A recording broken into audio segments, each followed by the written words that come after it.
Well, and I think so much of what we're seeing as well is that, it's not even in the big moments, right? It's in the quiet moments where racism and unconscious bias lies, and as you've said, lies and hides and thrives. And it's those nuances that I think is what makes it confusing for a lot of people to understand the role that they play in that, either passively or actively, but I think even more so passively.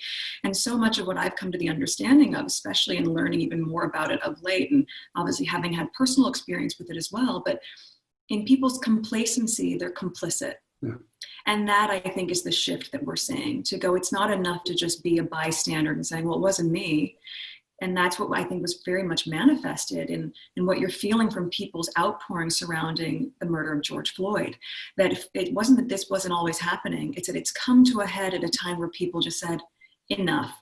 And I'm curious to know from all of you how you're seeing the effects of Black Lives Matter obviously, Mike, you're in Manchester, you said, but around the world where the rest of you are, how you're seeing that play out and percolate there.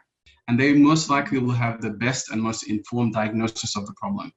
And that will in itself lend to a more complete and, let's say, comprehensive solution. What I'm hearing from that is know when to lead and know when to listen. Yes. And those are probably the two key things in this moment that I think people, that distinction of knowing when, like, you need to be on the right side of this, as we all do, but you also need to know that in being on the right side of it sometimes just involves listening and having an understanding of what's at play. Certainly when you look across the Commonwealth, there's no way that we can move forward unless we acknowledge the past. And I think so many people have done such an amazing, incredible job of acknowledging the past and trying to right those wrongs. But I think we all acknowledge on here that there is so much more still to do. It's not going to be easy, and in some cases it's not going to be comfortable, but it needs to be done because guess what? Everybody benefits. So I think there's a hell of a lot that we together need to acknowledge, but I only see hope and optimism in the fact that we could only do this together. We have to, in this moment in time, say, we're going to have to be a little uncomfortable right now because it's only in pushing through that discomfort that we get to the other side of this and find the place, as you're pointing out, where a high tide raises all ships. Equality does not put anyone on the back foot. It puts us all on the same footing, which is a fundamental human right. And that's what we're talking about here.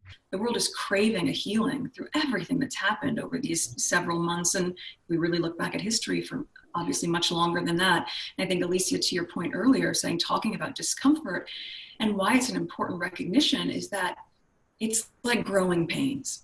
Growing pains are painful. This process is painful, and it has been for a long time.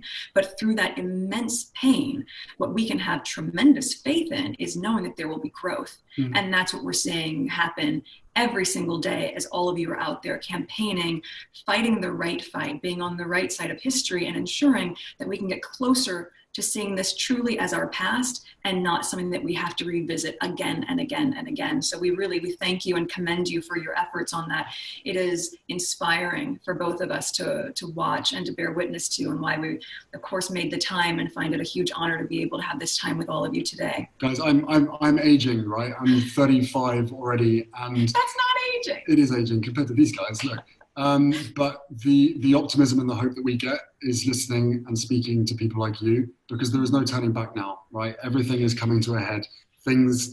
Solutions exist, and change is happening far quicker than it ever has done before. But back to all your points is we have to acknowledge, but also learn from the past where people have tried to do something similar and failed for one reason or another. How are we going to be successful this time? Because all the clues are there. We just need this movement to be able to continue this momentum for as long as it takes. And you guys are all leading that. Mike, sorry, you were next and I jumped in. Right there with you, standing in solidarity and certainly doing everything that we can from our end. We're going to get there. And we have a lot of renewed faith and energy in that, having had this conversation. So well done. Yeah, well done, guys. Just a huge thank you to everything that you're doing, the voice that you have, and hopefully the QCT platform is making life easier for you guys and connecting you with so many people around the world that are fighting the same fight. So yeah, this change is needed and it's coming. Thank you all so much.